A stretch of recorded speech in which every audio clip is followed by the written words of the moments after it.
Isinuak, beings of this earth, now known as indigenous peoples of this continent, have existed here since our first breath shared our creation stories.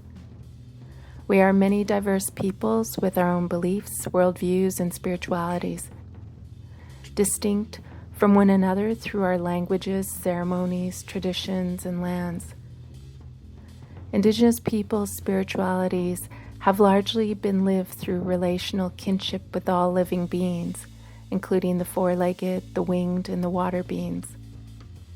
When Christianity was brought to these lands, they would condemn indigenous spiritualities as determined by Dum Dervasis, Terra Nullius, and then a doctrine of discovery after Christopher Columbus returned to Europe.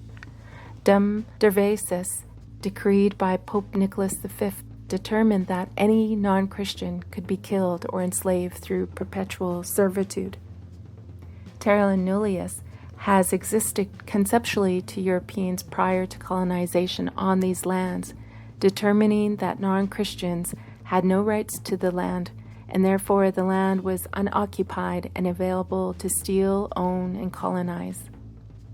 The doctrine of discovery would also state the land to be nobody's land, and Pope Alexander VI would use these doctrines to support Christopher Columbus' journeys. As violent colonizers and slave traders stole lands from indigenous peoples, missionaries occupied the lands. After many failed attempts, it was nearly 100 years later when Manteo, a chief of many tribes, was baptized into the Church of England. This was the first known conversion of an indigenous person and took place in what is now called North Carolina. The first indigenous language catechism would be printed in the Piscataway language in 1610. Catechisms of indigenous languages would continue translating various chapters of the Bible into several indigenous languages. On our living land, colonially known as Canada, the first residential school would be operational by 1620. While Protestant, the United Church, Presbyterian, Episcopalian, and Methodist churches maintained residential schools, most were delivered by Anglican and Catholic churches. Despite France and Great Britain being the dominant invading nations at the time, the first Bible published on this continent was not published in either language. Known as the Eliot Bible, it was published in the Wampanoag in 1663 in an attempt to force assimilation by co-opting the language under the guise of converting indigenous peoples to Christianity.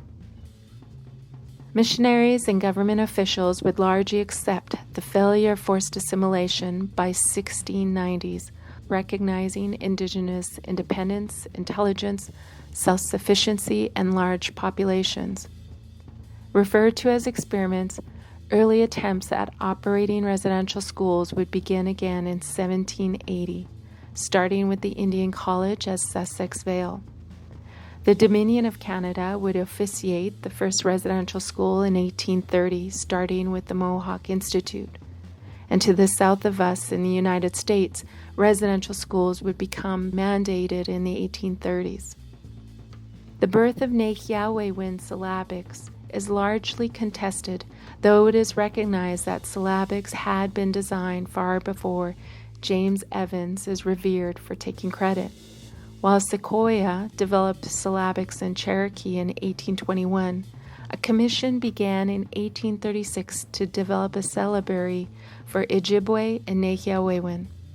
This began with Joseph Stinson, Peter Jones, and Thomas Hurlburt, Christian Ojibwe men who shared their knowledges and much more of a leadership capacity, and then later included Peter Jacobs and Henry Steinhauer, who were also Ojibwe, along with John Sinclair and Apitaugosayan, who all spoke Nehiyawewen.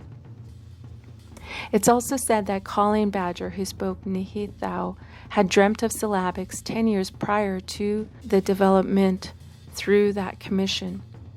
In this way, syllabics are often referred to as spirit markers for our language, but have been co-opted for publishing religious materials for the purpose of conversion since 1841.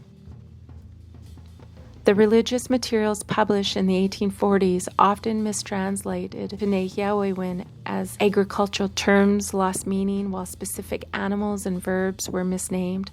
Notably, the word for discipline and chastisement and admonishment were each translated into Nehiyawewen word for whipping.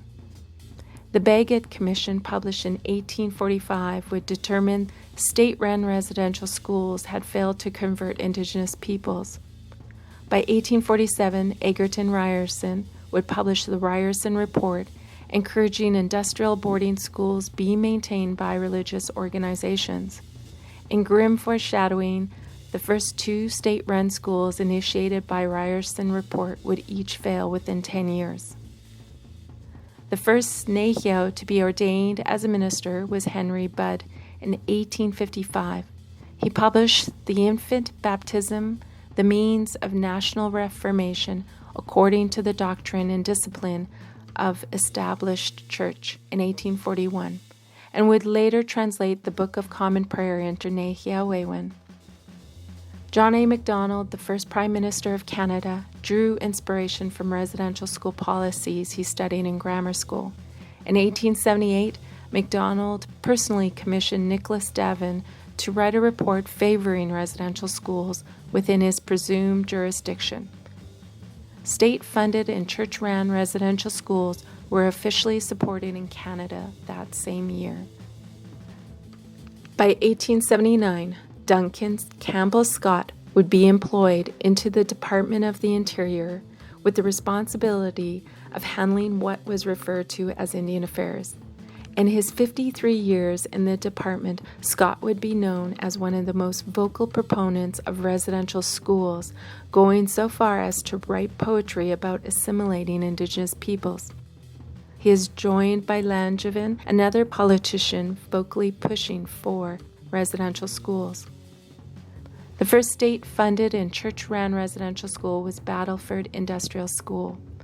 Residential schools became mandatory for Indigenous children following a revision to the Indian Act in 1871 and 1884, while parents were imprisoned if their children did not go to the school.